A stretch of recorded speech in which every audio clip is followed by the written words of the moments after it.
Awitin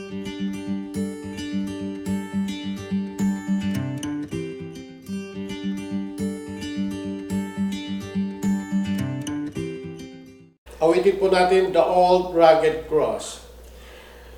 Sa burol isang krus, aking natatanaw, sa gisag ng kahirapan.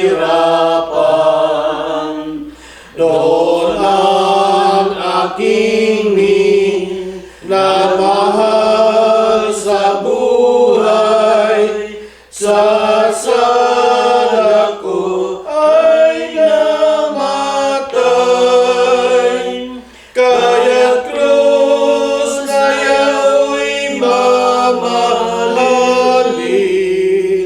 hanggang tagumpay ko'y tabuhin. Ang buhay sa krus ihahain,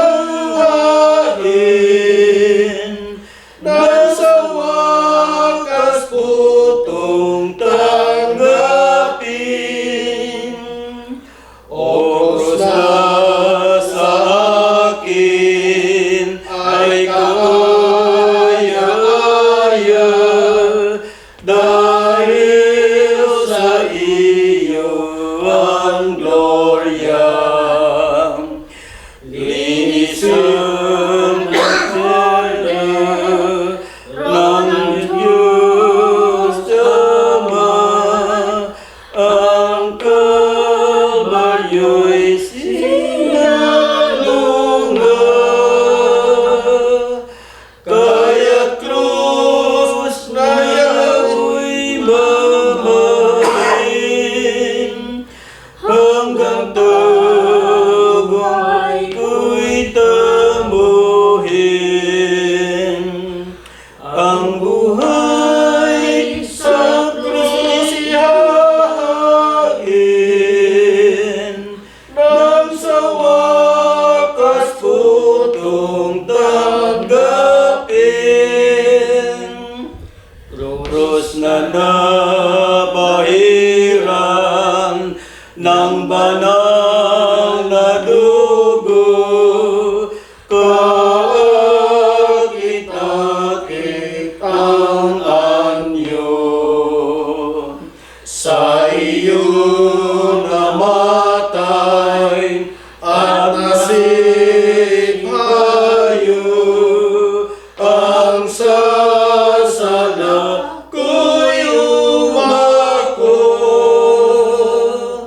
Kaya krus na yao'y mamahalin, hanggang tagumpay ko'y tamuhin. Ang buhay sa krus ihahain, nang sa wakas putong tanggapin. Sa krus niya'y lagi akong magtatapat, kahit hamaki maghirap. Pagkat sa huli aking matatanggap ang tahanang sadyang dilag. Kaya krus na yao'y mamahalin, hanggang tagumpay ko'y tamuhin. Ang buhay sa krus ihahain,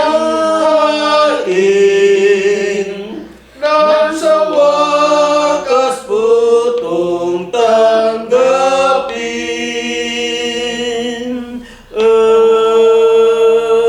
Amen. Tayo'y manalangin. Diyos na aming Ama, sa umaga nito'y magsalita ka sa amin upang anuman ang aming sasabihin sa oras na ito ay magbigay lakas loob sa mga nakikinig sa amin at magkaroon ng pag-asa na ikaw ang Diyos na patuloy na nagmamahal at sumasagot ng aming mga panalangin. Amen. Ang lahat ng ito ay dinadalangin namin sa pangalan ni Jesus. Amen. Amen. Magandang umaga po, mga kapatid. Morning po. Tayo po ay magpapatuloy sa ating prayer covenant ngayong umaga. At gusto ko pong ibahagi sa inyo ang teksto na magmumula sa ating discipline na ating ginagamit, discipline devotion sa awit ni David sa chapter 118 verses 1 and 2. At ganito ang sinasabi: O magpasalamat kayo sa Panginoon, sapagkat ang kanyang kagandahang loob ay magpakailanman. Magsabi ngayon ang Israel na ang kanyang kagandahang loob ay magpakailanman.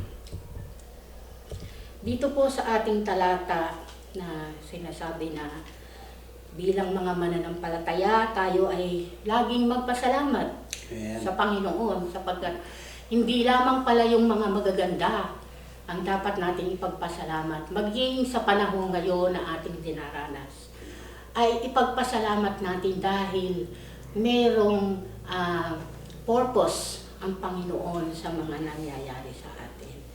At sinasabi na ang kagandahang loob ng Panginoon ay sumasa atin magpakailanman.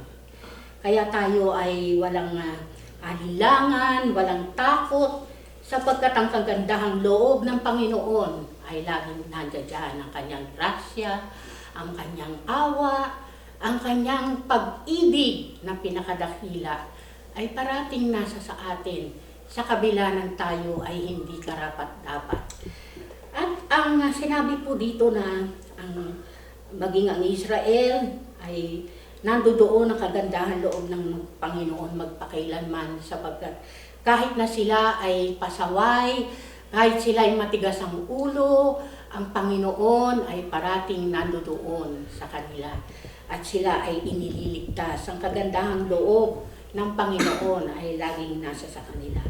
Paano pa kaya na tayo na kanyang mga anak? Sinabi po dito na nire-remind ng Israel sa kanyang covenant, nandoon ang Panginoon through thick and thin. Kung sila ay magkasala, pinaparusahan sila, hindi po para sila ay i-destroy, kundi para sila ay i-redeem, no?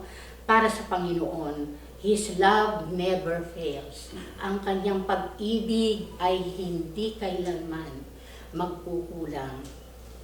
At sinabi po dito, ang pag-ibig ng Diyos ay endures forever.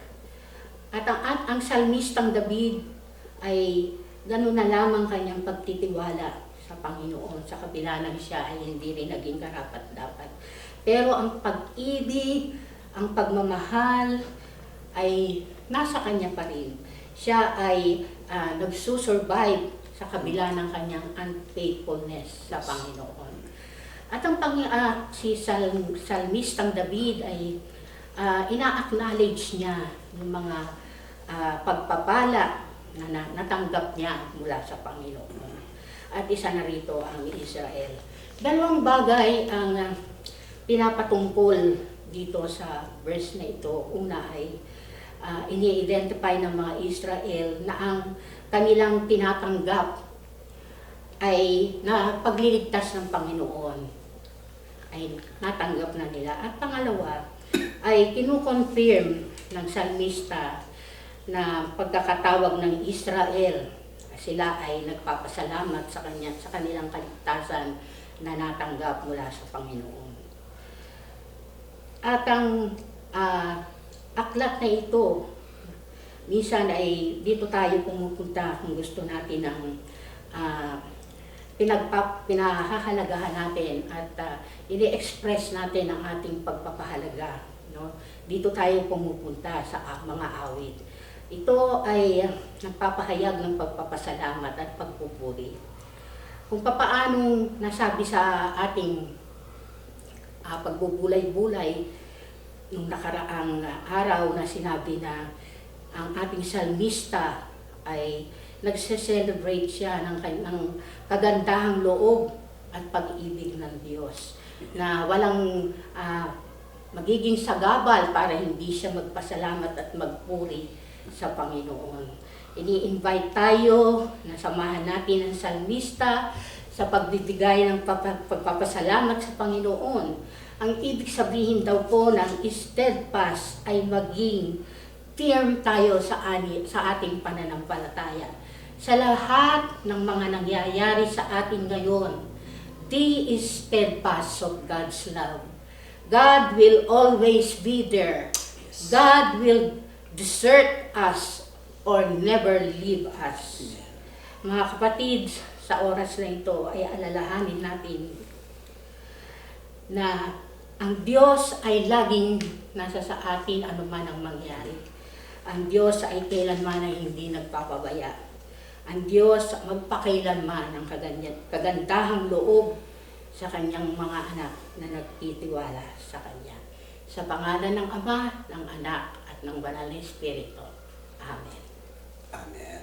Diyos na pinakadakila at the sovereign God, Lord, sa umagang ito ay muli kami ay nagtataas ng aming mga tinig, nagpapasalamat, Panginoon, sa iyong kabutihan at pagkilala na ikaw po ang Diyos na hindi nagbabago. Yes. Ngayon, bukas, magpakailanman. Yes. Ang iyong proteksyon, nagpo-provide ka ng aming mga pangangailangan. Kinikilala po namin na ikaw lamang ang Diyos na makapangyarihan sa lahat, wala nang iba, na makakalutas ng aming mga suliranin na kung saan ay pinagdaraanan na buong bansa. Yes. Alam po namin, Panginoon, na ikaw ang Diyos, na aming dapat panghawakan sa mga ganitong pagkakataon upang sa paghawak namin sa iyo, Panginoon, ay makadama kami ng pag-asa at kasigurahan na kailanman, Lord, ay hindi mo kami pababayaan ni iiwanan mo. Thank you, Lord, for your loving kindness, for your protection, for your sustenance, Lord, na binibigay mo po sa amin. You are the great provider. You are our Lord and our Master. Thanks be to you, O God. Amen. Amen. O Diyos na makapangyarihan sa lahat, aming Ama, Diyos na si Yahweh sa pangalan ni Jesus. Narito po kami, dinudulog po namin ang aming bayan. Ama, marami kaming mga kababayan na apektado sa COVID-19 na ito. At ang nais po namin, Panginoon, na pagalingin niyo po sila. At maghimala po kayo, Panginoon, at gagamitin mo ang mga gamot at mga doctors at nurses at iba pang mga health workers, O Diyos, na sila ay gumaling. At maghimala po kayo, Panginoon, sa aming bansa. Lalo po sa aming mga kababayan na walang makakain. Nais po namin, Panginoon, na mayroong maghahatid ng mga pagkain para sa kanila. Mahabag po kayo, Panginoon, sa aming bansa, O Diyos. Ang lahat ng mga kababayan namin, Panginoong Diyos, mahabag po kayo. Alisin niyo po ang salot nito at ibuhos niyo po ang dugo ng iyong anak na si Jesus sa bawat isa. At alam namin na tinawag mo rin ang aming bansa na maging bayan mo, O Diyos. Pagpalain niyo po kami. O aming Ama, Diyos na makapangyarihan sa lahat, alisin niyo po ang salot sa aming bansa. Yes, Lord. Sa pangalan ni Jesus na siyang nagmamahal sa amin, inaalay niya ang kanyang buhay doon sa krus upang kami ay maligtas. Panginoong Jesus, mahabag ka po sa amin. Amen. Amen. Salamat po aming Ama at aming Diyos sa buhay at biyaya ng buhay na patuloy mong ipinagkakaloob sa amin minsan pa sa araw na ito, Panginoon. Salamat po o Diyos na sa maraming pagkakataon patuloy po naming nasasaksihan ang inyong kabutihan, ang inyong katapatan, ang inyong pagmamahal sa amin, Panginoon. Ama, dalangin ko po o Diyos ang mga manggagawa po ninyo, ang mga nagmamahal po sa inyo, maging ang mga sa mga pagkakataong ito, Panginoon, ay kinakatok po ninyo, Panginoon, upang mas makita nila na meron pa ring mga dapat naming ipagpasalamat sa kabila at sa gitna ng mga nangyayari sa aming kapaligiran, Panginoon. Higit namin ituon, O Diyos, ang aming paningin, ang aming pananampalataya sa inyo, Panginoon. Nakatulad nga po ng mensahe na aming napakinggan sa umagang ito, O Diyos, yung pagpapasalamat at pagpupuri, ibalik po namin sa inyo. Ito yung malaki at maraming pagkakataon namin upang makita ka namin at pasalamatan ka namin, Panginoon. Salamat po sa buhay na ito na patuloy mong ibinibigay at dalangin ko po, Panginoon, na ang bawat isa, saan man kami naroroon ngayon, O Diyos, sa bawat araw, gamitin mo kaming maging pagpapala mo, Panginoon, para sa aming kapwa, sa pamamagitan ng aming sama-samang pananalangin at pagbabalik ng pagpupuri at pagpapasalamat sa inyo. Alang-alang kay Jesus na aming Panginoon, ito po ang aming dalangin. Amen. Ipinagpapatuloy namin, dakila naming Panginoong Diyos, nagunitahin namin ang iyong kamangamanghang ginawa sa inyong bayan. Narito kami bilang isang iglesia.